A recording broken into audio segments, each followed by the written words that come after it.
Holy smokus, it ain't no jokus. Things could be heating up for the crypto market, for the US Iran conflict. What does this mean for crypto? What does this mean for stocks? What does this mean for us in general? We're going to start out with the pizzas. Well, there are actually two references to pizzas here, but before that, please read the disclaimer. So I just wanted to remember this first pizza thing, and then we'll get to the second pizza thing. In 2010, 10,000 Bitcoin bought two pizzas. In 2026, 10,000 pizzas, 10,000 Bitcoin would be around, depending on the price of Bitcoin, $768 million. Listen, we don't know what's going to happen in 2036, or actually it's 16 years ago. So what would that be? 2042, right? We don't know what the price of crypto is going to be then, but it's just a reminder that things change, things can shift. We don't know how the world is going to develop. We don't know what's going to happen. You know that I always live my life since October 7th with a monkey on my shoulder, because things can change. You can wake up and your life can be totally different. Okay, so that is very, very important. What's the other pizza, right? I want to get to the second pizza. I didn't plan it out like this, but Domino's pizza venues near the Pentagon reportedly see a 227 spike in traffic. The Pentagon Pizza Index tracks real-time pizza activity near the Pentagon, and this is an indicator of military tension. Historically, these surges have predicted big government news, and it's true. We've seen in the past when this index goes up, it means that the Pentagon is planning something significant. We did get information yesterday. Wait, not that. Where is it? Technical to hear. President Trump is preparing for a fresh round of U.S. military strikes on Iran, per CBS News. President Trump and some members of the U.S. military and intelligence community canceled plans for Memorial Day weekend in anticipation of these possible strikes. Is this another like false flag where he's lowering the expectations, right? He just said a few days ago, we're going to have a deal, right? Because the yields were spiking, lower the yields, and then can go on the offensive. We'll see what happens. There is right now talks that the Pakistani delegation is still in Iran right now, and they're waiting for them to leave because they don't want the delegation to be there while attacks are happening. We'll see. I think we'll find out in the next 24 hours, 48 hours, what's going to happen. Will President Trump wait for after Memorial Day, maybe? So what are you looking at, Tuesday? But then that already that trickles into the new week of trading. So I don't know what he's going to do, what he's planning. We talked about it last night that he canceled his appearance at his son's wedding. So strange, right? I think it's a second wedding because his kids are pretty old, right? I don't know. I didn't research that. But we'll see how that plays out. And, it's, of course, if there's renewal of attack, it's going to affect the crypto market, because especially the stock market, I think more, because since the ceasefire, the market has gone up significantly. So we'll see what happens with that. And listen, last night we did have that SEC decision to delay the plan to allow crypto versions of US stocks on regulated exchanges. And the crypto market started selling off on that news. This decision is huge because the SEC allowed this. It would open the door to trillions of additional equity exposure and flow to crypto. Doesn't mean that it's totally canceled, but it is delayed. They wanted to do it better. So again, that triggered a little bit of a sell-off last night. But on the flip side, the SEC did approve NASDAQ Bitcoin Index option trading. This is not the first option trading allowed related to Bitcoin, but it does build on the prior spot Bitcoin ETF approvals, providing regulated hedging and speculation tools without requiring direct asset ownership, further embedding Bitcoin in traditional finance markets.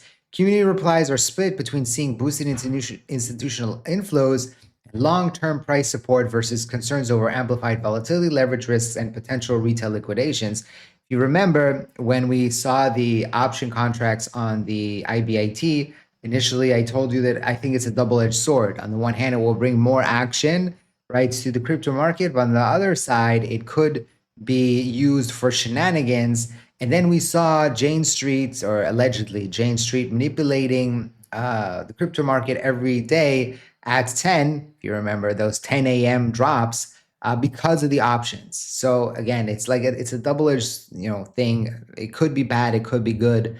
We'll see long term what kind of effect it has.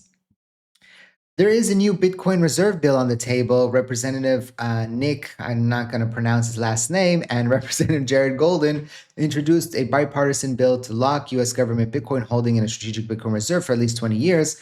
The ARMA bill launches with 16 co-sponsors and creates a separate stockpile for non-Bitcoin digital assets. So we'll see. Again, this could be something for the XRP stockpile, right? Because we talked about the potential of there being a Bitcoin reserve, and then they have the digital asset stockpile, which would be different, and they could have their potentially XRP and Solana and others, Ethereum maybe, that would be in that secondary class there. So there was talk from the White House crypto representative that the Bitcoin reserve is getting closer and closer. This could be what he was talking about, and there could be another announcement in the next coming weeks as well. Fox Business reports that the Trump administration is officially opening a door to make purchasing a home with Bitcoin and real estate a norm. 4.2 million houses bought with Bitcoin, and the sale closed faster than traditional deals. So this would be potentially, we've talked about this in the past. Let's hear what they got to say. 177, S&P is up 46, and NASDAQ is up 174 points.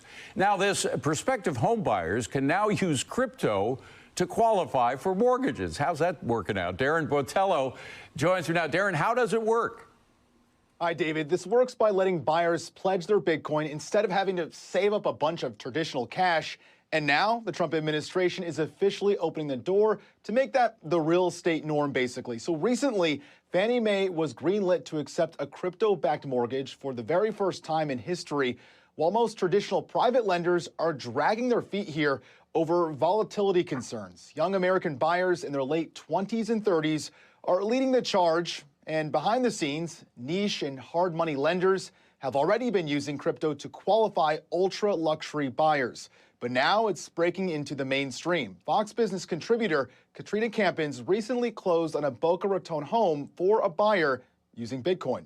The price tag, David, $4.2 million. And while vetting the funds was the hardest part, the sale closed in just, get this, 23 days, faster than some traditional deals. The transaction, which closed in 23 days from list to close, was actually pretty simple. The most complicated part about it was the compliance and regulations around making sure that the crypto wallet and the money in the crypto wallet was actually legit. And if they have a lot of crypto assets, this could be a good option for them. We just need to figure out exactly how to do it responsibly. All right, so housing experts are optimistic, but warn that Bitcoin's notorious volatility. So again, this is good, right? Because of course, people that have lots of crypto assets could use that as collateral to buy real estate, to buy other stuff in the future, potentially. And this is when we talk about diversification, this could be one of the stepping stones to that.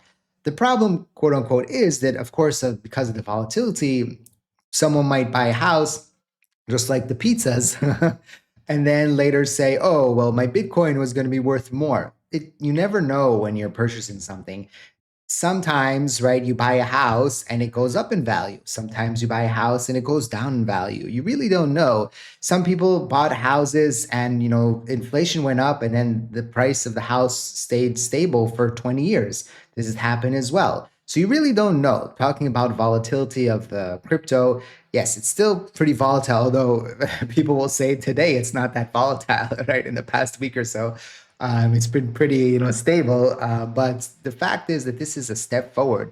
And once we get Clarity Act, and hopefully we'll get to that in just a second, this will clear up a lot of what she was talking about and make it easier and faster for those funds to get vetted. So Very interesting times ahead of us in the crypto market.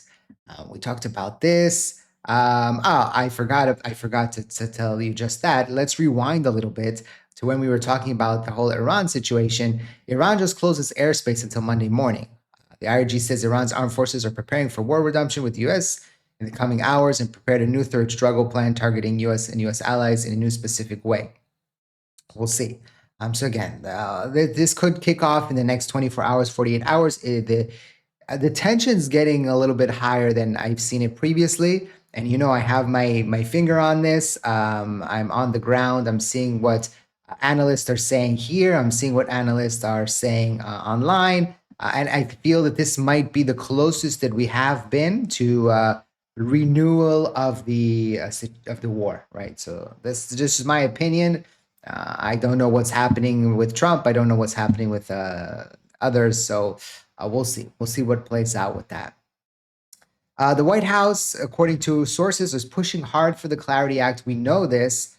And we know that White House Majority Whip Tom Emmer says the Clarity Act has momentum, citing the Senate Banking Committee 59 bipartisan vote and predicting it will land on Trump's desk. The talk is about the July 4th. But there is the risk, right? As we get closer and closer and more deep into the summer, there's less days, there's more things on the table. People are going to the beach, right? And then it's, the probabilities of some snafu, right? It's not straightforward. Remember when the Genius Act was passing, there was also a snafu where they couldn't pass it the first time, and then there was a whole thing, and then they had to pass it a second time, and they changed things and they revoted, and those things can happen. So even if they do have the 60, maybe people flip lines, who knows, because they need 60 on the vote.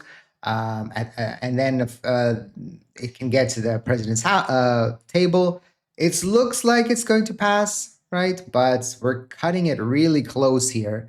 And so we'll see what happens with that. It's going to be very interesting.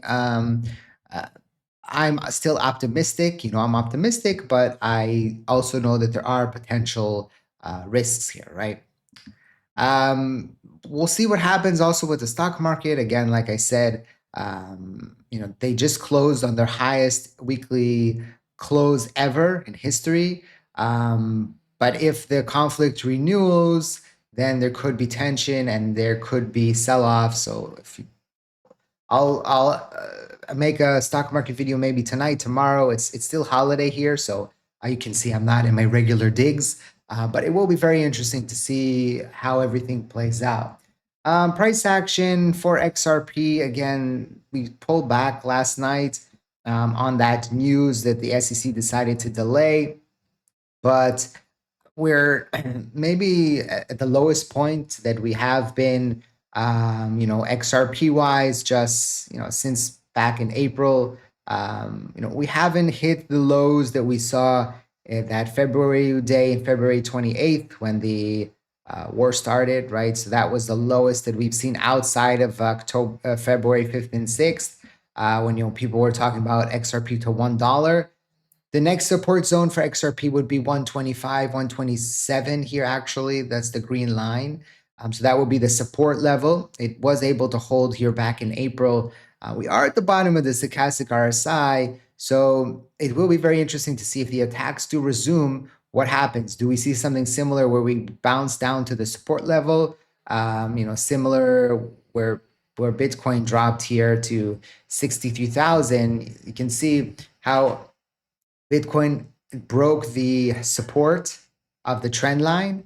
So that's a little bit concerning. And, just from a standpoint that it broke the trend line. So potentially we could be seeing something like this happen in the next week or so. So we have to take that into consideration, that if Bitcoin does drop to 65,000, it could pull the rest of the crypto market.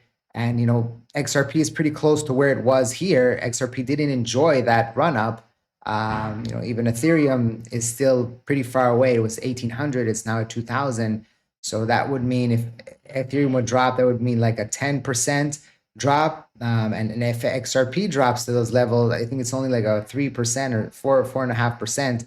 So XRP is at risk of seeing a lower level than it did at the beginning of the conflict, right? So that's also Ethereum. Bitcoin is recovered pretty nicely there.